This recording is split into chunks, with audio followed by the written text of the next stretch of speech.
Hi there, it's Dwayne with My Nerdy Buddy IT. Thank you for tuning in to this video. Today I want to talk about the unbreakable screen that Samsung plans to bring to the market, and of course the Note 9. So let's get started. So the Note 9, for those of us who really don't know the history of it, if you're an Android fan, you probably know the history of it, but I'll just run through this briefly.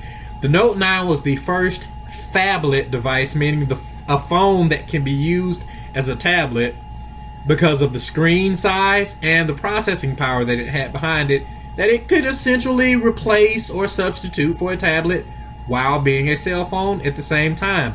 Prior to the Note, there really were not any large screen phones.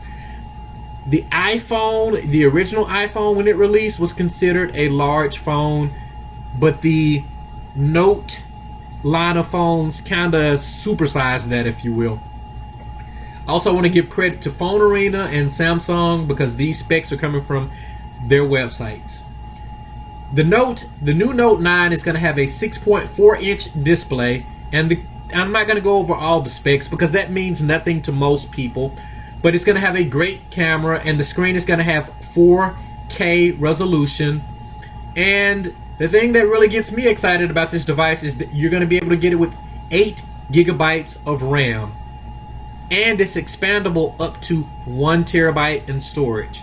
Now, if you're a little bit of a techie, you know that about 5 years ago, it was difficult to purchase a laptop or a desktop computer without going to the manufacturer to get those kind of specifications. So this is quite impressive on Samsung's behalf to put all of that power into one small package. Who is this phone for?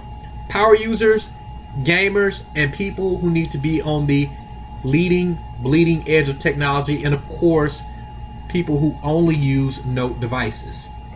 Now, going back to the actual use of this device, it's going to release with Fortnite on it. It's going to be the first mobile phone device that can run Fortnite, and that's huge because Fortnite is a pretty graphic intensive device that runs on consoles, PCs, and I believe a couple of tablets may be able to handle it. But this is coming to a phone, and you can check out Samsung's website and other YouTube vloggers. This phone is going to have its own cooling system, a liquid cooling system. Now, if you're into IT, that's really cool, but if you're not, just glaze over that bit of information. Now, the price for this device is going to be around $1,200 for the top end version. Phone companies are running promotions for this. I know personally, as a T-Mobile customer, there's a plug for T-Mobile. As a T-Mobile customer, T-Mobile is running a good deal on this phone as of today, so you can check out their website. I don't know what the other manufacturers are running, but again, this phone is going to be for those who just really have to have the best of the best, and as of right now, it is the best of the best. Rattling off on a feature that seems to be dying is the headphone jack. We all know that manufacturers are rushing to get rid of the headphone jack. Oh, and one other thing I would like to mention is it does not have a notch. And if you're not familiar what a notch is basically where this section of the phone would be. There would be maybe a little indentation, if you can see where my mouse is, and it would kind of split the phone in half. Samsung chose to just keep a complete straight bar at the top, and the reason why manufacturers have been moving toward this way is because they wanted a larger screen, but they still needed room for the sensors that go for the earpiece, the camera, LED sensors, and accelerometers to be in that area.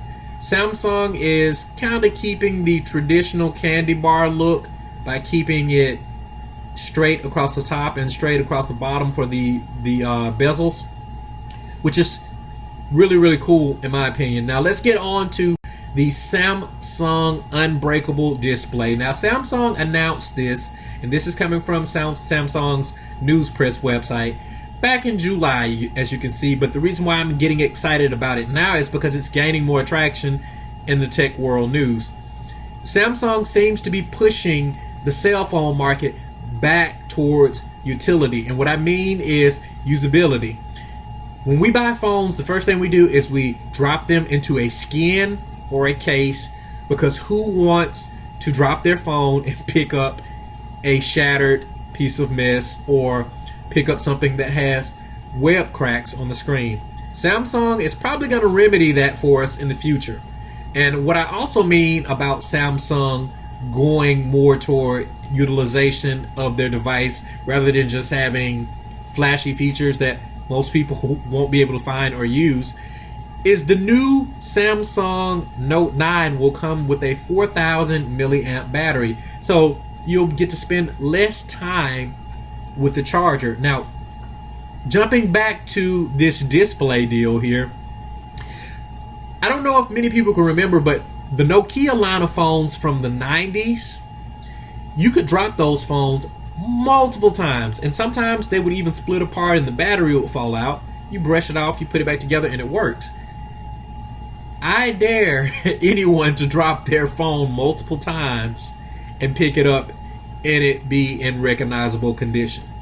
Now, true enough, all that glass and steel is beautiful, but it comes at a price, and Samsung is actually doing a great thing here. I think this is actually one of the biggest announcements in the tech world in a very long time. Now, if someone can give us a phone that can give us a single charge and over 2 days of use, that would be huge as well. But kudos to Samsung for shifting the market toward actual use. This is Dwayne with My Nerdy Buddy. Thank you for viewing this video. Please subscribe, hit the like button, share this video with your friends. Have a great day, have a great night, and again, thank you so much for your time. Bye-bye.